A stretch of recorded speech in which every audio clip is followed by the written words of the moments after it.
True Islam app کو پلے store سے ضرور ڈاؤن لوڈ کیجیے اور شیئر کیجیے۔ نحمده ونصلي ونسلم على رسوله الكريم اما بعد فاعوذ بالله من الشيطان الرجيم بسم الله الرحمن الرحيم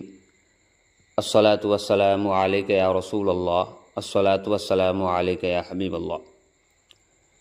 محترم سامعین کرام، آج عقائد کے تعلق سے ہم فروع عقائد کے بارے میں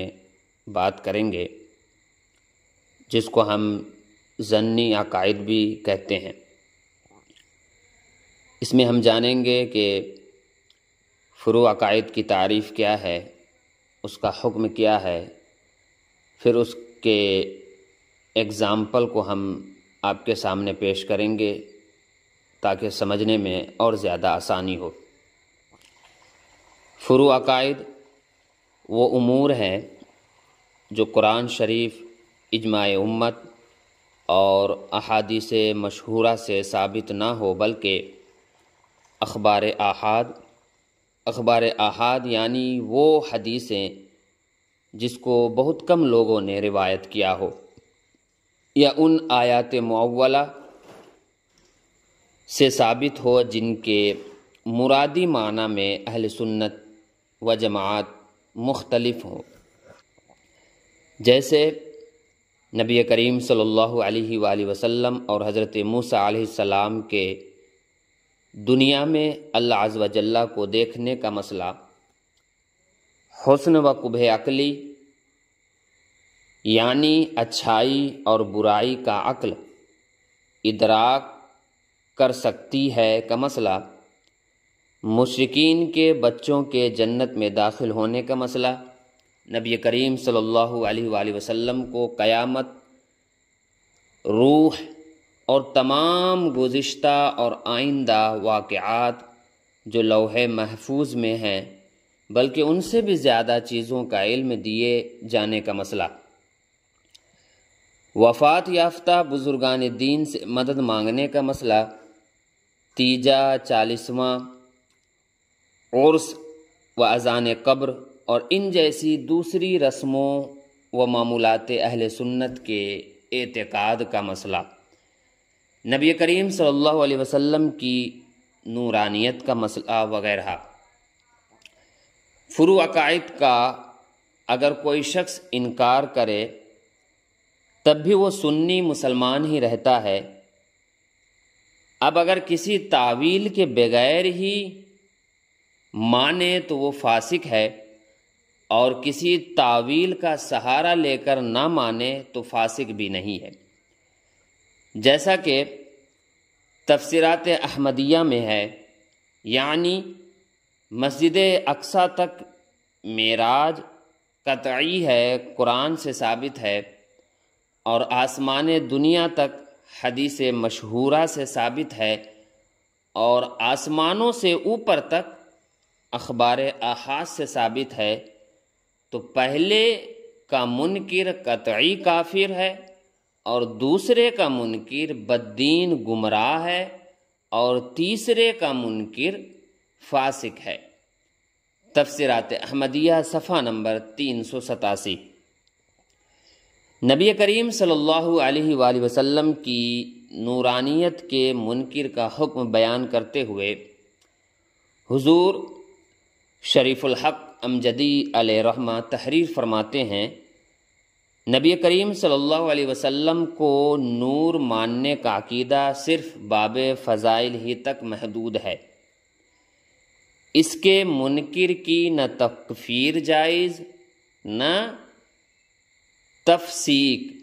لیکن اس زمانے میں یہ مسئلہ اہل سنت و جماعت کا اتفاقی و اجماعی مسئلہ بن چکا ہے، اور اس زمانے میں اس کا منکر اہل سنت میں سے کوئی ایک فرد نہیں، صرف وہابی، نیچری وغیرہ بد مذہب گمراہ ایسے کہ جن کی بد مذہبی حد کفر تک پہنچی ہوئی ہے وہی اس کا انکار کرتے ہیں۔ اس لیے اس زمانے میں نبی کریم صلی اللہ علیہ وسلم کے نور ہونے سے انکار بد مذہبی کا شعار یعنی پہچان ہو چکا ہے۔ پس اب جو بھی نورانیت مصطفیٰ صلی اللہ علیہ وسلم کا انکار کرے بد مذہبی ہے، بلکہ اس لیے کہ یہ انکار بد مذہبوں کا شعار یعنی پہچان ہے۔ اس زمانے میں میلاد، کھڑے ہو کر سلام پڑھنا، نیاز، فاتحہ، ندا یا رسول اللہ صلی اللہ علیہ وسلم اور اولیاء کرام سے مدد مانگنا وغیرہ کی طرح نبی کریم صلی اللہ علیہ وسلم کے بارے میں یہ عقیدہ رکھنا کہ آپ نور تھے یا نہیں، اہل سنت اور وہابیہ کے درمیان امتیازی نشان بن چکا ہے۔ فتاوی شارح بخاری جلد نمبر 1 صفحہ نمبر 237 اور 238۔ حضور مفتی شریف الحق امجدی علیہ رحمہ کے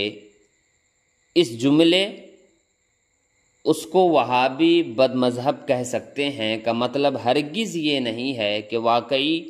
وہابی ہو جاتا ہے، یا اس کو اعتقادی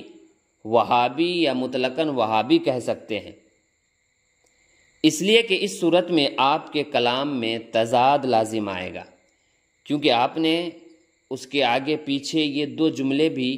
تحریر کیے ہیں کہ اس کے منکر کی نہ تکفیر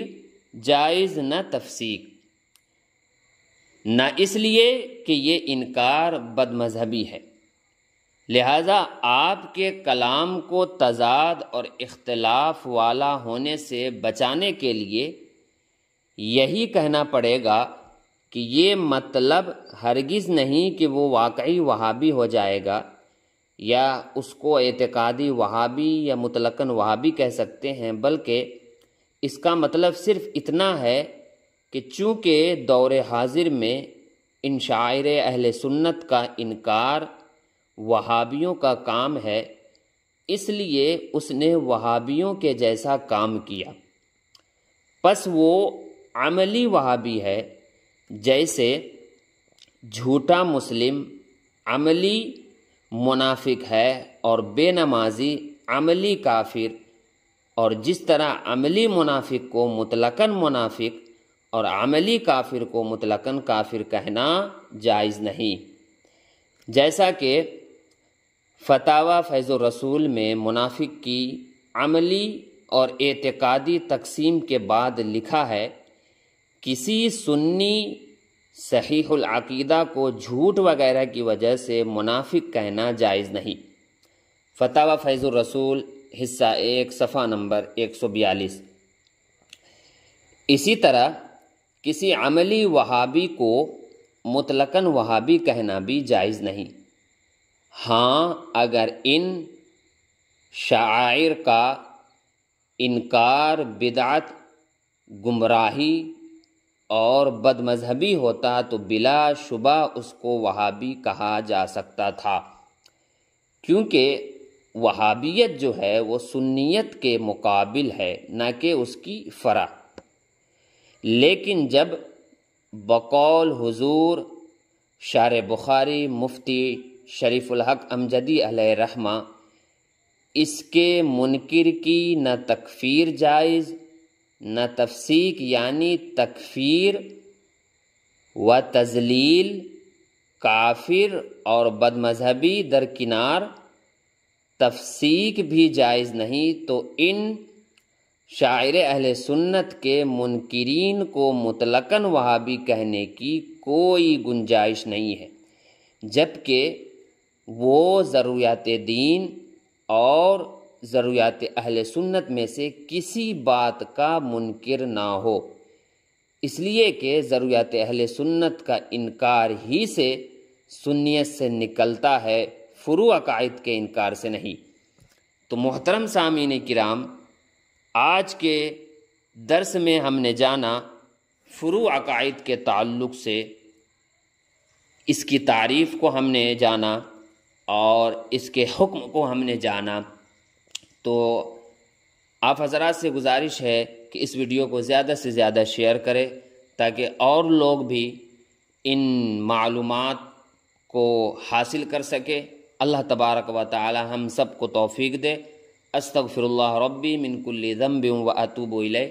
اشہد ان لا الہ الا اللہ و اشہد ان محمدا عبدہ و رسولہ وما توفیق الا باللہ۔ السلام علیکم ورحمۃ اللہ۔